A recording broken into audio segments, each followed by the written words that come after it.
வீடு கட்டணும்னு ஆசைப்பட்றோம். ஆனால் ஆசைப்பட்டா அதை நம்ம மெயின்டைன் பண்ணுறதுக்குள்ளே போதும் போதும்னு ஆகிடும். ஆனால் மாடி தோட்டம் வச்சுருக்கவங்க இன்னும் ரொம்ப கஷ்டம். ஏன்னு கேட்குறீங்களா? மாடி தோட்டம் வைக்கணும்னு ஆசை இருக்கிறவங்க இந்த மாதிரி கூலிங் டைல்ஸ் போடவே போடாதீங்க.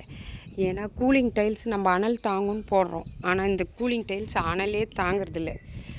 இப்போ அடித்த வெயிலுக்கு எப்படி பேத்துக்கிச்சு பாருங்கள். இப்போ எனக்கு மறுபடியும் இது ஒரு வேலை. எனக்கு தெரிஞ்சு டைல்ஸே போடாமல் வெறும் தரை போட்டு அழகாக பெயிண்ட் பண்ணிக்கலாம். நம்ம இஷ்டத்துக்கு என்ன கலர் வேணாலும்.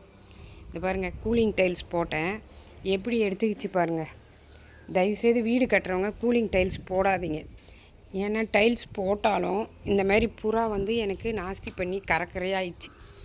இந்த கரையெல்லாம் போக்குறதுக்கே என்ன சொல்யூஷன் வச்சு போட்டாலும் போகவே இல்லை. நான் இதுக்கு சிம்பிளாக தான் 4 தொட்டி தான் வச்சுருக்கேன். அதுக்கே இந்த கூலிங் டைல்ஸு நான் செட் ஆகலை. நான் இப்போ இதெல்லாம் பேத்துட்டு தரை போட்டு மாடி தோட்டத்தை ரெடி பண்ண போகிறேன். மாடி தோட்டம் வச்சுருக்கிறவங்களாகட்டும், மாடி கட்டுறவங்களாகட்டும், இந்த கூலிங் டைல்ஸு நான் சஜெக்ஷன் பண்ணவே மாட்டேன். அழகுக்குன்னு நம்ம பார்க்குறோம், ஆனால் அழகு நம்மளுக்கு என்னென்ன வேலை வைக்கிது பாருங்கள். எனக்கு இது இப்போ டபுள் வேலை. எல்லாத்தையும் பிரிச்சுட்டு மறுபடியும் நான் தரை போட்டு அதில் பெயிண்ட் பண்ண போகிறேன். வீடு கட்டுறவங்க இந்த தப்பை பண்ணாதீங்க, நான் பண்ண தப்பை. Thank you friends. அடுத்த வீடியோவில் பார்க்கலாம். பாய்.